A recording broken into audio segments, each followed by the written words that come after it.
बिस्मिल्लाहिर्रहमानिर्रहीम अल्हम्दुलिल्लाह वकफ़ा वसलामुन अला इबादिहिल्लज़ीना इस्तफ़ा।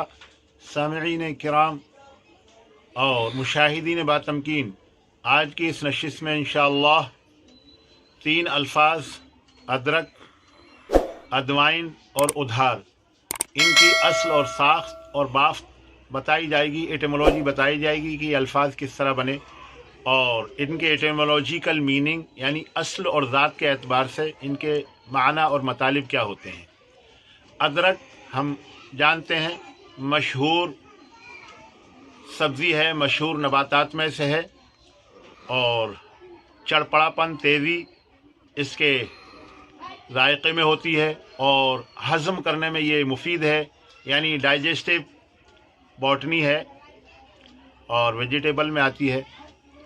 तो सर्दी के मौसम में, जैसे आजकल के मौसम में, इसकी चाय बनाकर पीना भी बहुत मुफीद है। बहर कैफ ये 2 लफ्ज़ों से बना है, एक तो अरबी का लफ्ज़ है दर्क और दूसरे आ हिंदी का लफ्ज़, हिंदी का हर्फ है आ माने नफ़ी के हैं। ये हमारी वीडियोज़ में अक्सर आता रहा है और आता रहता है। आ नफ़ी का लफ्ज़ है, नेगेटिव है और नफ़ी के लिए है, यानी बिलोम शब्द में इस्तेमाल होता है। तो दर्क का जो है वो नफ़ी और कॉन्ट्रास्ट जो है वर्ड बिलोम शब्द अदरक है, यानी दर्क नहीं। दर्क अरबी का लफ्ज़ है, इसके माने अंडरस्टैंडिंग के आते हैं, फ़हम के आते हैं, समझ बूझ के आते हैं। इसी से दर्राक उर्दू अदबियात के अंदर लफ्ज़ इस्तेमाल होता है, फ़लाँ शख्स बहुत दर्राक था, यानी मुँह से निकली बात को उचक लेता था। इधर किसी ने बोला और उसके मानी और मतालिब और उसकी गहराई तक पहुँच गया, ऐसे शख्स को दर्राक बोलते हैं। तो बहरहाल दर्क के माने कंप्रहेंशन, परसेप्शन अंग्रेज़ी में, इसी तरीके से अंडरस्टैंडिंग, समझ, फहम के माने में लफ्ज़ दर्क आता है। उस पर हिंदी का लफ्ज़ लग गया है अदरक, यानी दर्क नहीं, समझ नहीं, चूँकि वो तो बूटी है। तो इस बूटी का नाम और इस बेश कीमत सब्ज़ी का नाम अदरक रखा गया। एक हर्फ हिंदी का आ है और दूसरा लफ्ज़ जो है वो दर्क अरबी का है, अदरक।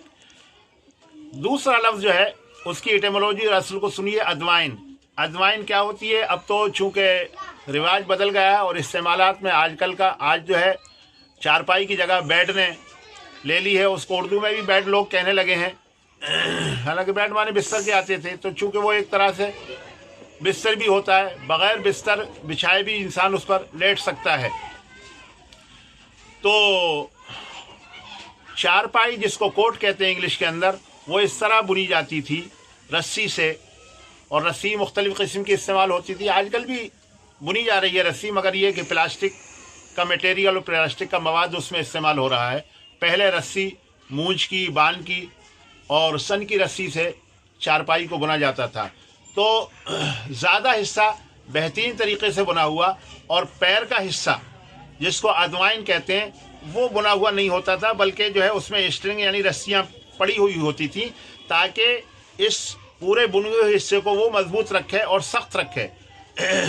तो गोया बेड स्ट्रिंग अजवाइन का तर्जुमा इंग्लिश में बेड स्ट्रिंग है। बेड स्ट्रिंग क्या है? यानी ए स्ट्रिंग यानी डोरी at the foot bed, at the foot of the bed for tightening it.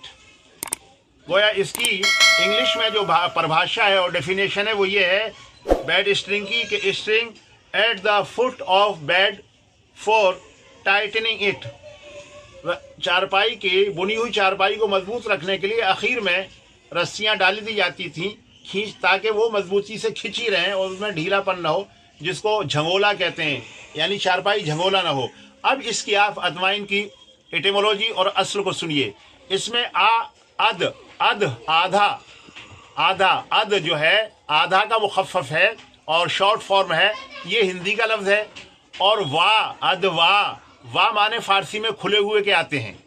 और इन नी दरअसल आ जो है तहसीन के लगा हुआ है अदवाइन, और नी नफ़ी के लिए है, नेस्त से है, या ने माने नफ़ी के आते हैं, इनकार के आते हैं, यानी आधा खुला हुआ नहीं है।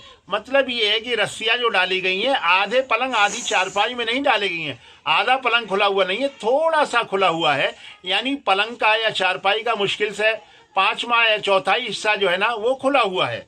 اس لیے اس کا جو ایٹیمولوجیکل میننگ ہے اور اصلی میننگ ہے آدھا کھلا ہوا نہیں ہے. اد سے آدھا، اد وائن، اد سے آدھا، وائے وا مانے کھلا ہوا، نیم وا دریچہ آدھی کھلی ہوئی کھڑکی، اور نی جو ہے نا آخر میں جو نون ہے وہ نفی کے لیے، یعنی آدھا کھلا ہوا نہیں ہے. یہ ہے ادوائن کی ایٹیمولوجی محترم بزرگوں اور دوستوں. اور تیسرا لفظ جو ہے وہ ادھار ہے. ادھار جس کو انگریزی میں لون کہتے ہیں، ڈیبٹ کہتے ہیں، قرضہ کہتے ہیں. تو ادھار جو ہے کسی سے پیسے لے کر اپنی ضروریات پوری کرنا. اب وہ چاہے اسلام میں سود ممنوع ہے بغیر سود کے، جس کو قرض حسنہ کہتے ہیں، اور چاہے سود جو دنیا والوں کو طریقہ ہے، انٹرسٹ اور سود پر پیسے لے کے کام نکالنا، یہ بہرحال ادھار کہلاتا ہے. ادھار کی ایٹیمولوجی کیا ہے؟ ادھار کو ڈیبٹ اور لون کہتے ہیں. ادھار کی ایٹیمولوجی یہ ہے آدھا رشتہ، یعنی آدھا ادھا بنا لیا اس کا تحسین اور تزئین کے لیے، اور رشتے سے راہ باقی رہ گیا ہے.